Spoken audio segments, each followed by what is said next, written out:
नमस्कार दोस्तों, स्वागत है आपका हमारे शो में, जहां हम भारत के रहस्यों और चमत्कारों की गहराई में उतरेंगे। यह देश, यह पावन धरती सदियों से अनेकों रहस्यों को समेटे हुए है।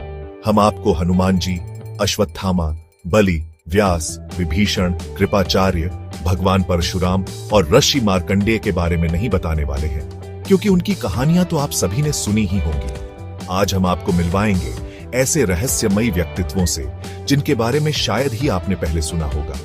ये वो लोग हैं जिन्होंने न सिर्फ भारत बल्कि विश्व की कई सभ्यताओं को प्रभावित किया है। इनकी कहानियां, इनके कारनामे, इनके रहस्य, सब कुछ आज हम आपके सामने खोलने जा रहे हैं। तो तैयार हो जाइए एक ऐसी यात्रा के लिए जो आपको अतीत के गलियारों से होते हुए रहस्यों की दुनिया में ले जाएगी। एक ऐसी दुनिया जहां सच्चाई कल्पना से भी ज्यादा अद्भुत है। हमारी रहस्यमयी यात्रा की शुरुआत करते हैं एक ऐसे योद्धा से जो 2 युगों का साक्षी बना। जी हां, मैं बात कर रहा हूं जांबवंत जी की। रामायण काल में भगवान राम के परम भक्त और सहायक जांबवंत जी को अमरता का वरदान प्राप्त था। उनकी बुद्धि, बल और रणनीति का लोहा पूरा संसार मानता था। लेकिन क्या आप जानते हैं कि जांबवंत जी का उल्लेख द्वापर युग में भी मिलता है, जहां उनका सामना स्वयं भगवान कृष्ण से होता है। कहते हैं भगवान कृष्ण ने जांबवंत जी से ही रुक्मणी का हरण कर उनसे विवाह किया था। यह प्रसंग जांबवंत जी की दीर्घायु और अद्भुत शक्ति का प्रमाण है। जांबवंत जी की कहानी हमें बताती है कि सच्ची भक्ति और पराक्रम का कोई समय नहीं होता। यह अमरता का वरदान तो नहीं दे सकता, लेकिन इतिहास के पन्नों में अमर जरूर कर सकता है। गरुड़ भगवान विष्णु का वाहन केवल एक पक्षी नहीं, बल्कि शक्ति, गति और ज्ञान का प्रतीक है। उनके विशाल पंखों में छिपी है एक ऐसी ताकत जो पल भर में दुनिया बदल सकती है।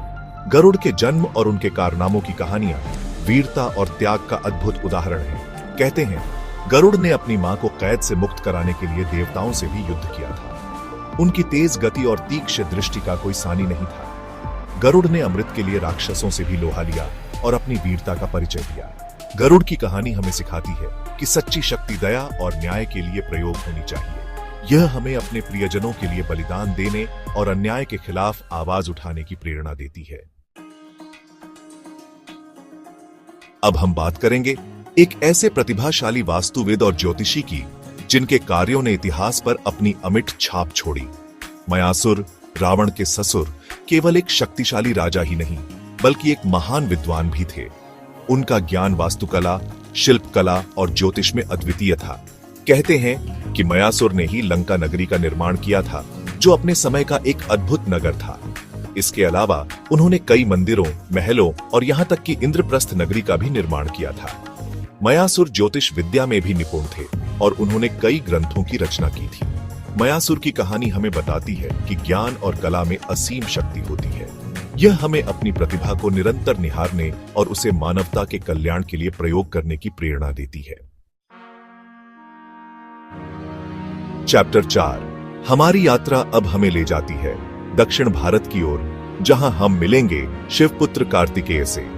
कार्तिकेय, जिन्हें सुब्रमण्यम, मुरुगन और स्कंद के नाम से भी जाना जाता है, देवताओं के सेनापति हैं। उनका जन्म ही एक अद्भुत कथा है जो शक्ति और त्याग का संगम है। कार्तिकेय को युद्ध कला में महारत हासिल थी और उन्होंने कई असुरों का वध किया था।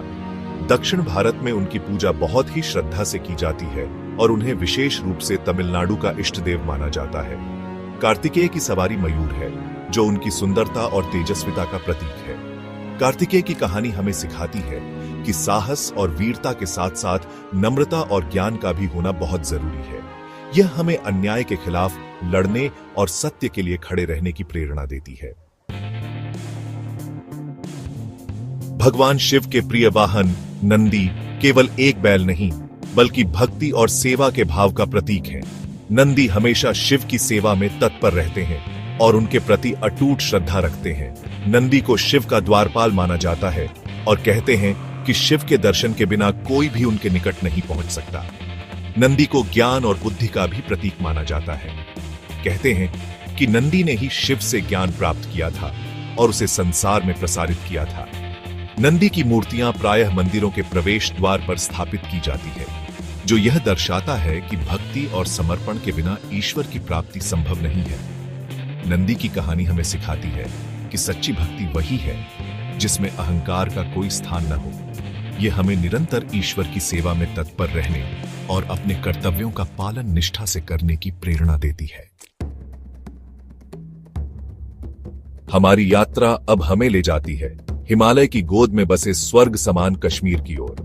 कहते हैं कि कश्मीर का नाम महर्षि कश्यप के नाम पर पड़ा, जिन्होंने इस घाटी को एक विशाल झील से मुक्त करवाया था। कश्यप ऋषि सप्तर्षियों में से एक थे और उन्हें सभी जीवों का मूल पुरुष माना जाता है। कश्यप ऋषि न केवल एक महान ऋषि थे, बल्कि वे एक कुशल चिकित्सक, ज्योतिषी और वास्तुविद भी थे। उन्होंने कई ग्रंथों की रचना की और अपने ज्ञान से संसार को लाभान्वित किया। कश्यप ऋषि की पत्नी अदिति थीं, जो देवताओं की माता थीं। कश्यप ऋषि के वंशजों में देवता, असुर, मानव और सभी प्रकार के जीव जंतु शामिल हैं। कश्यप ऋषि की कहानी हमें बताती है कि एक सच्चे ज्ञानी का दिल सभी के लिए दया और करुणा से भरा होता है। यह हमें अपने ज्ञान का प्रयोग मानवता के कल्याण के लिए करने और सभी जीवों के प्रति प्रेम भाव रखने की प्रेरणा देती है। अब हम चलते हैं किष्किंधा की ओर, जहां हमें मिलेंगे वानर राजा केसरी और उनके पुत्र सुग्रीव। केसरी एक शक्तिशाली वानर राजा थे और उन्होंने अपनी वीरता से अपने राज्य की रक्षा की। सुग्रीव केसरी के पुत्र थे और वे भी अपने पिता की तरह वीर और साहसी थे। सुग्रीव की दोस्ती भगवान राम से हुई, जिन्होंने सुग्रीव की सहायता उनके भाई बाली से उनका राज्य वापस दिलाने में की।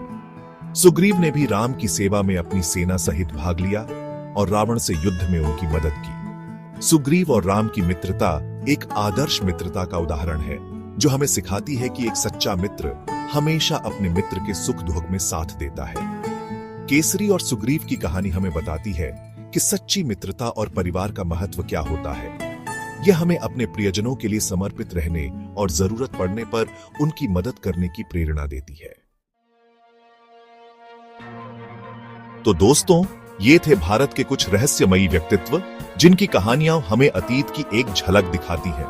ये कहानियां हमें वीरता, त्याग, भक्ति, ज्ञान और प्रेम का संदेश देती हैं।